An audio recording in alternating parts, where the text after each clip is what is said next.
Good Saturday morning. Hope you're enjoying this beautiful, brisk, sunny, autumnal day, October 5th. Let me ask you this. Traditionally, typically, this is the day of a lot of homegoing celebrations. You might be preparing to go to one now, Saturday, and go to the burial, and you might see, I used to hate the sound of when they would lower the casket and a creaking sound. Oh, Lord. Because in the natural, we don't want to face that closure. Yeah, God knows our emotions. He put them there. And we know that they are going to a better place, our loved ones, if they have lived for the Lord and gave their heart. It's still hard. I got that. Well, Lord also put in my heart, what are we bequeathing? What is our bequest? Every day we are building a bequest or a legacy. We might not have children, but we are leaving something for everyone who will continue to live after we have made our transition. No, this is not dismal. This is reality, and we have to face this because all of us are going to that finish line.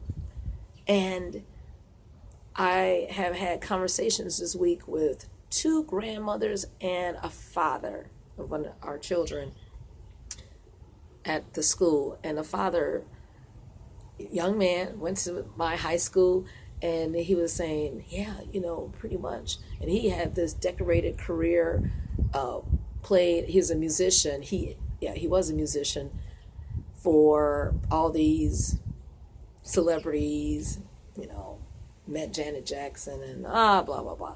But anyway, the Lord got a hold of his heart, and he's doing something amazing in his life. And he said pretty much, hey, we're all here to just build a platform for the next generation. Hallelujah.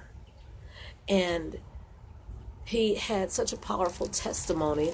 And then talking to the two grandmothers, and a lot of the parents are not in the picture, so the grandparents have to pick up the torch again. And that reminded me of Psalms 145:4. Yep, we went over it because today's October 5th. We went 5, 35, 65, right? 95.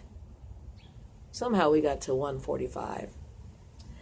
And it says in verse 4, one generation shall praise thy works to another and shall declare thy mighty acts. That's the point. That's the bequest. That's the act of bequeathing. We are declaring the works to the next generation. That's the baton. And in verse 5, I will speak of thy glorious honor, of the majesty, and thy wondrous works. In verse 7, they shall abundantly utter the memory of thy great goodness and shall sing of thy righteousness. Hallelujah. That's the whole act of passing the torch. Every day will I bless thee. I will praise thy name forever. Why? Because great is the Lord and greatly to be praised. So let's be mindful. In 2Kings13, also I thought about this. This is when Elisha, with an S, passes. He became sick, gravely ill, and died. But before he did so, he had the king of Israel come by, and he had him open the window and to shoot bow and arrow out the window and do some other acts. But the king only did the act for, it says in verse 19, chapter 13, and the man of God was wroth. Elisha was upset because in verse 17 he said, the arrow of the Lord's deliverance and the arrow of deliverance from Syria, for thou shalt smite the Syrians. Okay, so it was symbolic what Elisha was telling this king to do. So he said in verse 18, take the arrows, and he said that to the king of Israel, smite upon the ground. And the king smote it thrice, 3 times. And Elisha got upset. He was like, look, thou shouldest have smitten 5 or 6 times. Then you would have smitten, you would have destroyed Syria. But now you're only going to be victorious 3 times. So what am I saying? When the Lord tells us to do something, do it all with all thy might, right? And that goes back to the verse in Ecclesiastes. For there's no wisdom, no knowledge, no anything in the grave or sepulchre whither thou goest. So then it said Elisha died. But guess what?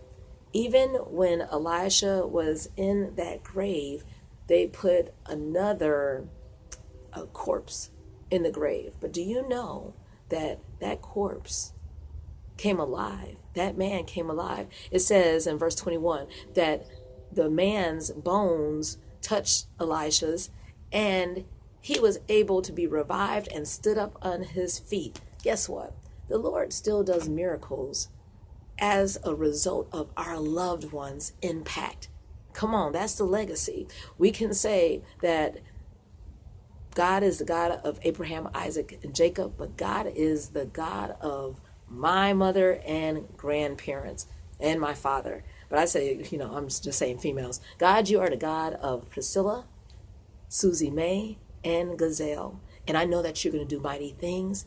And that's why I praise your name, because one generation has passed on the legacy of loving you and serving you. Hallelujah. Have a wonderful Saturday. I could go on and on. Enjoy God's greatness and his graciousness.